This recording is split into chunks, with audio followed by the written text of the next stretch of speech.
रानो अपनी बेहोश बेटी गुड़िया को लेकर मुश्किल से उड़ रही थी। तभी हवा का एक तेज झटका लगता है और गुड़िया नीचे गिरने लगती है। रानो घबराकर बिजली की तरह नीचे आती है और जमीन से टकराने से ठीक पहले गुड़िया को हवा में ही पकड़ लेती है।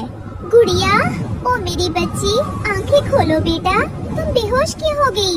मेरी तरफ देखो, मुझसे बात करो, होश में आओ। और खबरदार जे ऐसा कहा, इस माँ के होते हुए तुम हार मानने की बात कैसे सोच सकती हो? जब तक मेरी सांस चल रही है मैं तुम्हें छूने भी नहीं दूंगी इस तकलीफ को। मैं ये पूरी दुनिया पलट दूंगी, हर मुश्किल पर तुम्हें बचा कर रहूंगी। तुम्हें जीना होगा मेरे लिए और अपनी जिंदगी के लिए। माँ, शरीर टूट रहा है, मुझसे अब और नहीं जिया जाता। खबरदार जो ऐसा कहा, जब तक मेरी सांस चल रही है मैं तुम्हें कुछ नहीं होने दूंगी। मैं दुनिया पलट दूंगी पर तुम्हें बचा कर रहूंगी। जंगल में भीषण सूखा पड़ा। रानो चिड़िया का घोंसला एक सूखे पेड़ पर था। उसकी नन्ही बेटी गुड़िया भूख और बीमारी से बेहाल लेटी हुई थी। माँ, बहुत भूख लगी है, क्या आज भी हम भूखे सोएंगे? नहीं मेरी बच्ची, मेरी प्यारी गुड़िया, तुम ऐसी हिम्मत मत हारो। तुम बस थोड़ा और सब्र करो, कुछ ही देर की बात है। मैं अभी अभी जाती हूँ और कुछ लेकर आती हूँ। मैं तुम्हें भूखा नहीं रहने दूंगी, चाहे इसके लिए मुझे कितनी भी दूर क्यों न उड़ना पड़े। आज मैं खाली हाथ, बिल्कुल खाली हाथ नहीं लौटूंगी, ये मेरा तुमसे वादा है। रानो खाने की तलाश में उड़ती हुई सड़क किनारे आती है। वहाँ कुछ इंसानों की गाड़ी रुकी थी। तभी एक इंसान की जेब से एक चमकीला सोने का सिक्का गिरता है और घास में छुप जाता है। अरे, मेरा सिक्का! इससे तो मैं हजारों बोरी अनाज खरीद सकता था। रानो ये सुन लेती है और सोचती है, सिर्फ एक छोटे से चमकीले पत्थर से हजारों बोरी अनाज, ये कैसे हो सकता है? मुझे विश्वास नहीं हो रहा। कुछ देर ढूंढने के बाद वो लोग वहाँ से चले जाते हैं। रानो उस सिक्के के पास जाती है। ये वही चमकने वाला पत्थर है जिसके लिए इंसान पागल रहते हैं। मैंने सुना था इससे ढेर सारा अनाज मिल सकता। हाँ, ये वही चमकने वाला पत्थर है जिसे मैंने दूर से देखा था, जिसके लिए इंसान पागल रहते हैं और अपनी जान जोखिम में डालते हैं। मैंने सुना था कि इसकी कीमत बहुत ज्यादा होती है और इससे ढेर सारा अनाज मिल सकता है अगर मैं इसे उगा लूं। हाँ, अगर मैं इसे बीज समझकर बो दूं और ये बड़ा हो जाए तो मेरी गुड़िया कभी भूखी नहीं रहेगी। मुझे अब और भटकना नहीं पड़ेगा, यही मेरी आखिरी उम्मीद है। रानो उस भारी सिक्के को बड़ी मुश्किल से चोंच में दबाकर नदी किनारे लाती है। वो उसे पानी में धोती है। सिक्का धूप में चमक रहा है, बिल्कुल रानो की उम्मीद की तरह।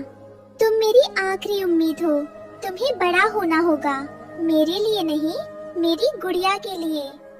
रानो एक वीरान मैदान में आती है जहाँ की मिट्टी थोड़ी नरम है।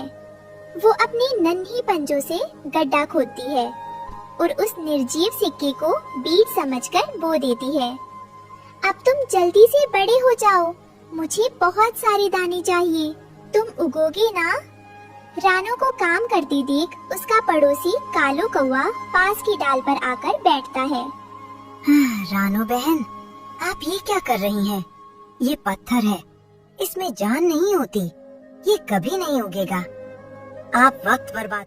आप नहीं समझेंगे कालू भाई, ये पत्थर नहीं, मेरी गुड़िया की जिंदगी है, ये जरूर उगेगा, आप इस देखते रहिए। रानो चोंच में पानी की बाल्टी भरकर ला रही थी। रास्ते में एक कांटे से उसका पंख छिल जाता है, पर वो दर्द के बावजूद उड़ती रहती है। उफ, मेरा पंख! पर नहीं, मुझे रुकना नहीं है, बीज को पानी चाहिए, मुझे जल्दी पहुंचना होगा। रानो खेत में पहुंचती है, तभी एक भारी सांड का पैर ठीक उस जगह पड़ने वाला होता है जहां उसने सिक्का दबाया था। रानो अपनी जान की परवाह किए बिना उस विशाल जानवर के चेहरे पर झपटती है। पीछे हटो, खबरदार जो यहाँ पैर रखा, यहाँ मेरी बच्ची की जिंदगी दबी है, इसे मत कुचलो।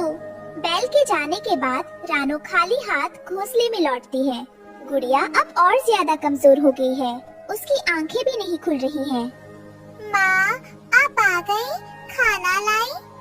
बस कल तक रुक जाओ गुड़िया, कल हमारा अपना पेड़ उगेगा, फिर हम कभी भूखे नहीं रहेंगे। बस एक रात और बेटा। रात को जोरदार आंधी और बारिश शुरू हो जाती है। रानो अपने घोंसले में नहीं बल्कि उस मैदान में वापस आती है। वो कीचड़ में लेटकर उस जगह को बहने से रोकने की कोशिश करती है। नहीं, तुम बह नहीं सकती।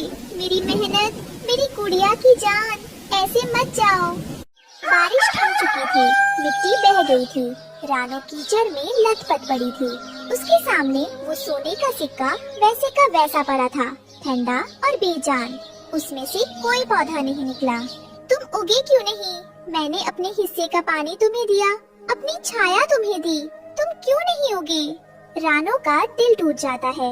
उसे अपनी गलती का एहसास होता है कि उसने लालच में आकर असली मेहनत छोड़ दी और एक पत्थर के पीछे भागती रही। वो फूट फूट कर रोने लगती है। मैंने क्या कर दिया? एक झूठी आस के लिए मैंने अपनी बच्ची को भूखा रखा। अब मैं उसे क्या मुंह दिखाऊंगी? तभी कालू कौआ वहाँ आता है। वो अपनी चोंच में कुछ पके हुए जामुन और अनाज के दाने लाया है। वो रानो को उठाता है